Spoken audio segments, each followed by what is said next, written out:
Naka-off yung mic natin. Mega love shoutout mga Absat. Good afternoon sa maulang Baguio City. Grabe, non-stop ang ulan mula pa kaninang umaga, Mabsat, na paggising ko. Kaya ang sarap matulog kasi umuulan ng magdamag, mga Kabsat. Diyos ko Lord. No? So keep safe po tayo sa mga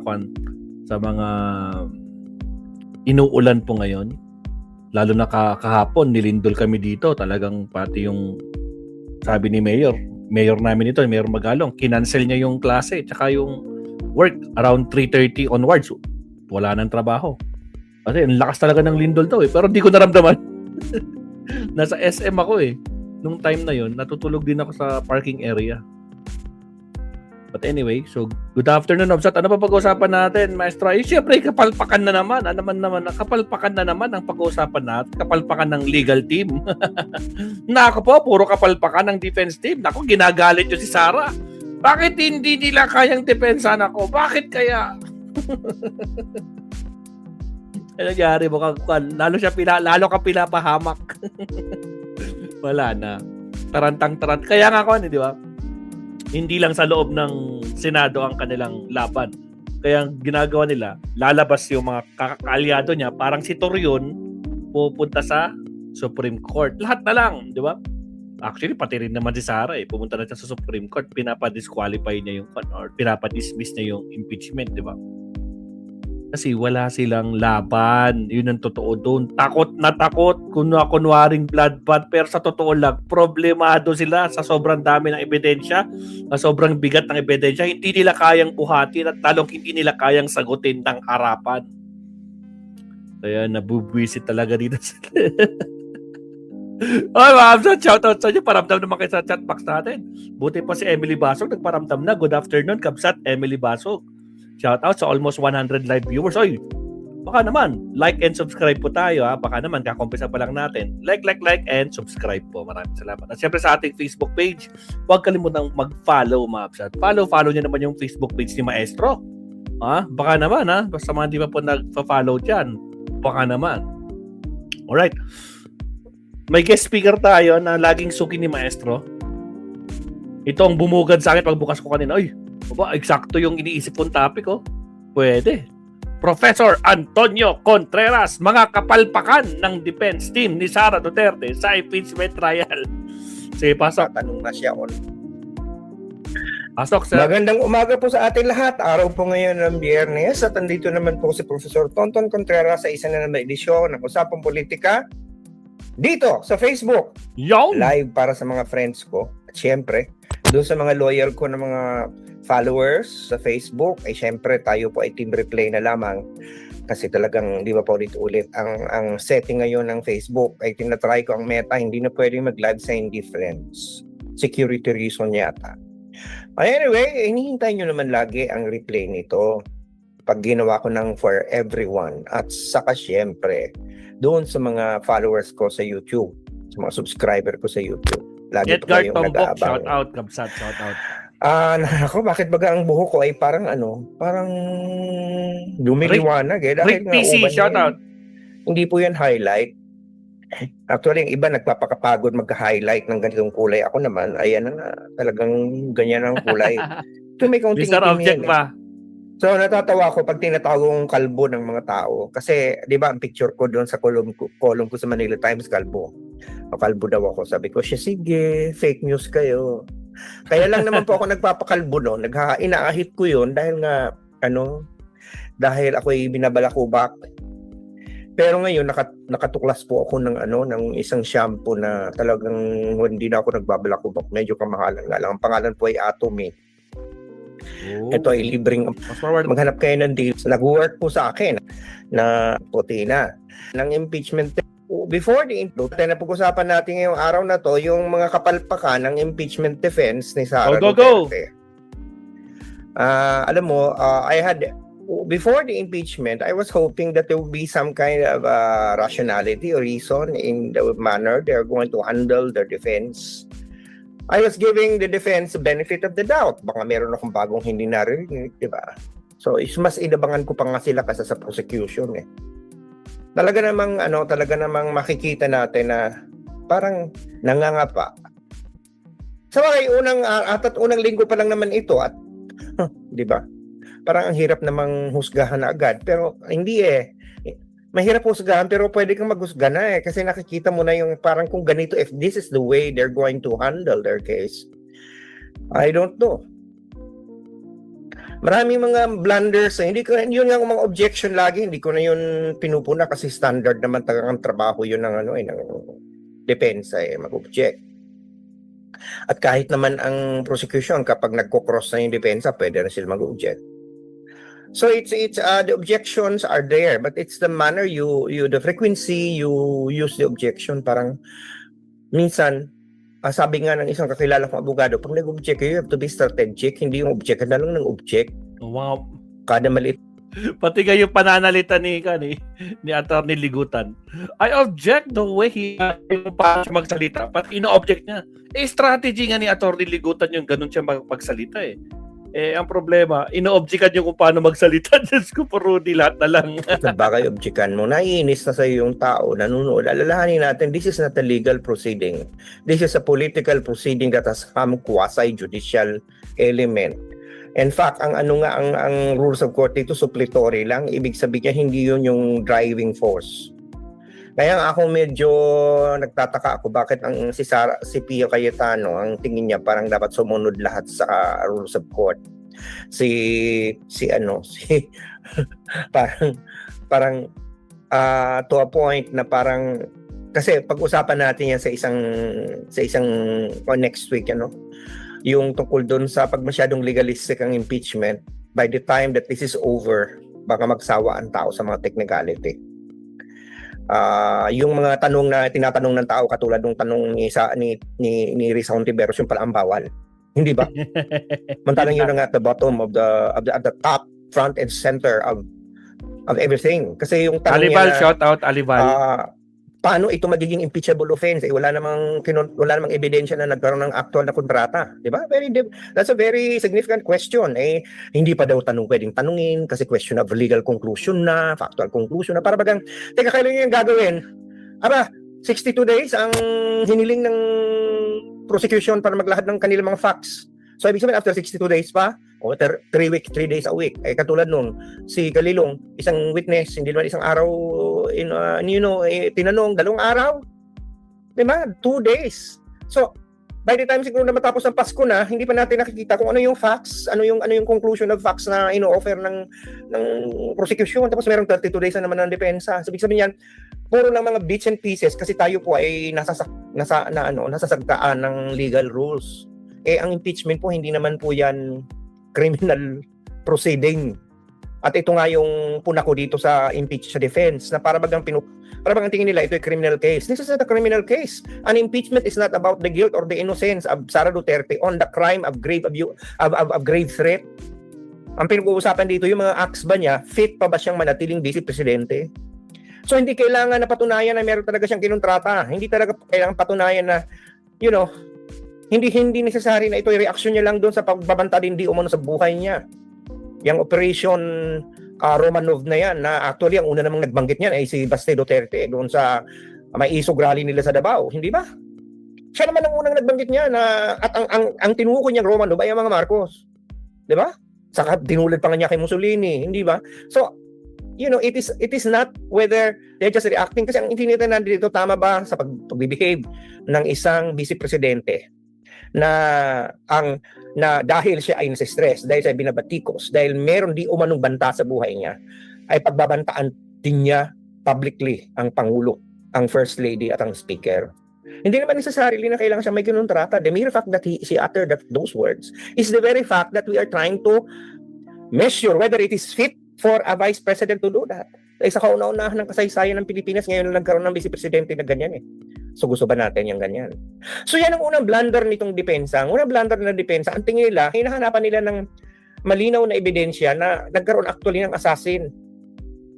Hindi yun yung point. This is not a criminal case. Ang pinag-uusapan dito yung conduct ng Vice Presidente, yung mga sinabi niya. At ito ba ay naaayon sa pamantayan natin ng isang opisyal? 32 million di umano bumoto sa kanya. Sabi ni Sheila Season, therefore, ang kailang pag-usapan natin, hindi niya ba ipinagkanulo ang tiwala ng 32 million na yon? Diba? So, ang maraming ano yun yung una Shout nating out kung kay kapalpakan. Leonardo They're trying Anza. to prosecute or defend a case that is not even the case itself. The case is an impeachment. An impeachment is holding elected officials and appointed officials, impeachable officials accountable. The President, the Vice President, members of the Judiciary, members of the Constitutional Commissions, the Ombudsman. Diba? Yan namang impeachable people. And ang tinitingnan dito, hindi yung kung guilty sila sa krimen. Ang pinag-uusapan dito, pinagkanulo ba nila ang tiwala ng bayan at sila ba ang kanilang asal ay naayon pa sa pamantayan kung sila ay mananatili sa posisyon. So, when you become so legalistic, when you try to look at this as if we are trying here for a crime, in fact, ang impeachment nga, pwedeng walang krimen na ginawa eh. Importante yung asal niya. Yung asal niya. Diba?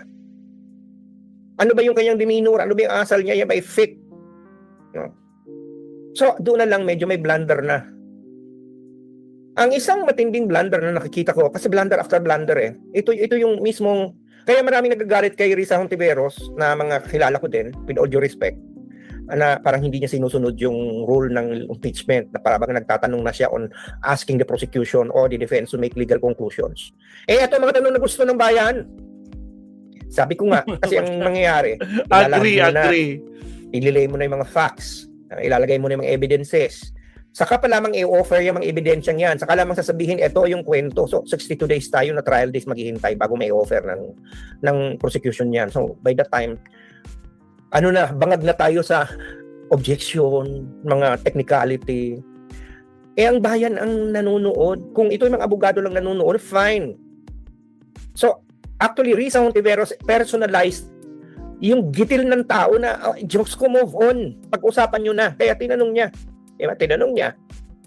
O, hindi nagaling si Pia Cayetano, hyperventilate ang lola mo tuloy, na kumusta tuloy siya ni Claire Castro. Kumusta hindi natin si Pia Cayetano? Hi Pia, kumusta ka na? Ang kapatid mo ay boss ko. Ay, hindi pala boss. Hindi pala boss namin si GM Lino. Kasi kami board, di ba? Kami ay magkatulong sa paglilinang ng PTV4. Magaling ang general manager na ito. Si Lino Cayetano. Na by the way, kapatid na bunso ni Pia at ni Alan Peter. Pero makikita mo talaga ibang-iba. Kaya pasensya na po, GM Lino, kung medyo nagbabanatan ko mga dalawang kapatid. Diba? Pero parang ang tanong, ano ba? Eh, di ba, malinaw na ang tanong, anong kaugnayan nito sa impeachment? At malinaw na sinabi niya, ito ba ay tungkol sa pag-commit ng crime o ito ba ay tungkol sa fitness to serve? Eh, di ba, maglilinaw lang naman yun. Ang impeachment is not about a criminal offense. It's about his fitness to serve. So, what's wrong with that question? Ito pa nung huli at ito ngayon ang pinakamatindi. Di ba? Kasi, ito pa ang isa, ginamit ng depensa na material yung video. Ginamit nila as an evidence during the cross. And so, they can no longer question it. Sabi ko, nung pinapanood ko siya, therefore ngayon, tinatanggap nila na nag-exist yung video. Tinatanggap nila legitimate yun. O hindi na nila yun, parang inadmit na nila that there is a video. So kung ano na yun, kung saan na pumunta yung kwalifikasyon ba ni Kalilong na tuloy na establish na napaka-kwalipikado at ang daming pagsasanay na pinagdaanan, diba? Maliban sa pagiging certified public accountant, ang daming training sa digital forensics at sa cybersecurity. May nakita ko meron nilalabas yung mga DDS na parang kaso daw ni Agent Kalilong. Nakita nyo ba yun? Tambak daw ng kaso. Sinabi ni Panot, sino yun? Si Executive Secretary Vic Rodriguez. May nilalabas siya, Diyos ko po, Rudy. Sabi ko, tumatawa na lang ako pag-isa gumagawa ng fake news na naman. O, di ba? Object ng object, pinapakitang walang saysay. Yung kanyang kasanayan, kaya di ba, question pa nga ni CJ Narbasa, yung yung website nung kumpanya di umano nag-training. Kaya ako nga nung pinipresent niya, yung sabi ko, iyan yung binilhan ng equipment. Pero dahil ako bumibili din ng equipment before para sa research, alam ko na tinitrain ang users niyan. Kasi siyempre bibili ka ng gadget na ganyan, ng mga sophisticated. Eh, di mo naman alam kung paano gamitin pa yan o may mga nuances yan. So di ba magpapadala ngayon yung kumpanya ng magsasanay. At yung nagsasanay ng trainer na yun yung qualified. Kaya ang sabi ko, Tuloy, yun ang lumabas. Naipakita hindi ang cross-examination ang nagpakita, yung mga tanong ng senador ang nagpakita. Di ba? Na malinaw na qualified yan. Sapagkat yung hindi yung kumpanyang nagbenta ang pinag-usapan dito, sinong hinire nila para mag-train. Naman.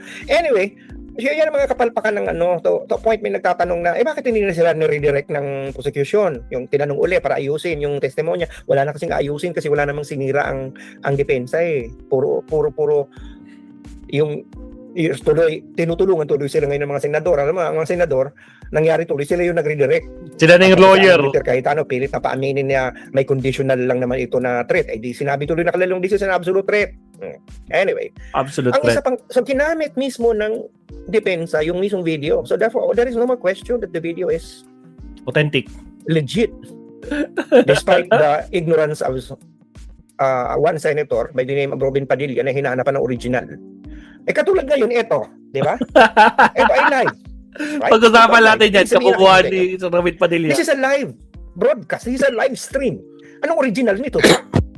Ngayon, kaya lang naman siya magkakaroon ng kopya kasi nire-record ko. Pero yung recording na yun. At yun ay i-upload ko ngayon sa YouTube. Nakita na ng lahat. So yung YouTube, kung kayo po ay gusto nyong panoorin at i-download nyo, authentic pa rin yun na kopya ng aking live. Pero sa ngayon, dahil live ito, it's a live stream, this is the original. Sino ang kumuha nito? Sino ang nag-videotape nito? Wala, it's Zoom, it's a technology. Kaya ang inga ni Robin Padilla sa totoo lang, I don't know why we have senators like this. Ayoko na magsalita. Baka mayroon nagkaganon sa kanya. Uy, nag-video ganon. Sino yung director niya?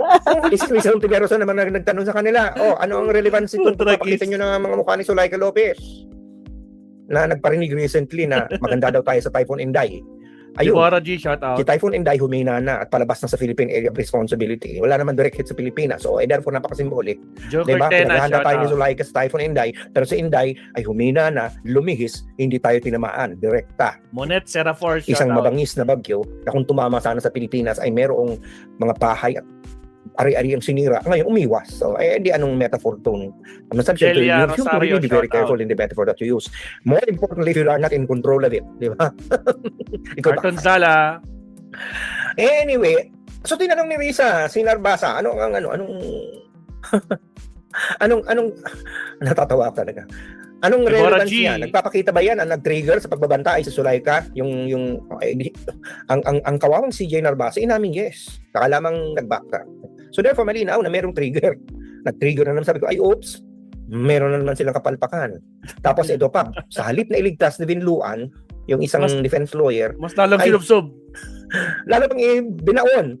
Kaya Kasi yun nga, nga, lalong dinastify sinubsob. niya, may mga banta din daw sa buhay ng pamilya, yung Oplan Romanov, ganyan-ganyan, hindi naman napatunayan, di ba? Wala namang ganon. Kasi yun, walang pinakita aligasyon lang naman ni Sara Duterte at nung siya itinawag na inimbitahan ng NBI para shed light on this, hindi naman siya pumunta. Wala naman siyang binigay ng ebidensya, di ba? Roberto Cabe, shout So, out. the fact that she was given the opportunity to raise those during the proper forum, hindi niya ginawa. So, but nevertheless, it's not a defense. Pag ikaw ay high position officer like the Vice President, you just simply do not threaten someone just because you are threatened. That is also un-vice presidential-like. So, ayun. Sila rin mismo, alam mo, parang nagiging Marcoleta itong mga depensa eh. Kasi si Marcoleta, siya naman ang naglabas ng sarili niyang ebidensya, hindi ba sa sarili niya. Itong ganun na rin ginagawa na ng depensa, parang mga ginagawa nila, lalo pa yata bumabaon kay Sara Duterte. Nako po. If I were Sara Duterte, I'm going to really Reshuffle. say I'm bloodjoined and blooded. Pero ang bloodjoining and blooding, hindi naman kasalanan ng prosecution, kasalanan ng kanyang depensa eh. Di ba? Blunder after blunder. Anyway, siya. Diyan na muna tayo. Saka na tayo magkwentuhan pa uli. Puro impeachment yata maging paksa ng ating, sana naman may iba pa rin pag-usapan. Di ba? Puro impeachment related. Yan ang pinag-uusapan ng bayan sa ngayon eh. Di ba? Anyway, meron naman tayong dramang pinag-abangan. Okay.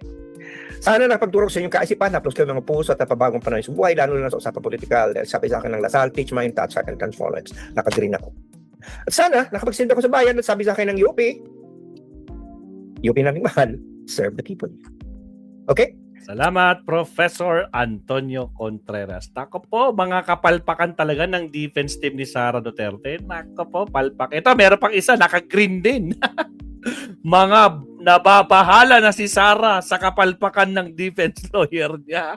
Pakinggan natin ang version ni Sir Bad Caster Mapsat. Countdown muna tayo. Here we go. Let's go to Sir Bad.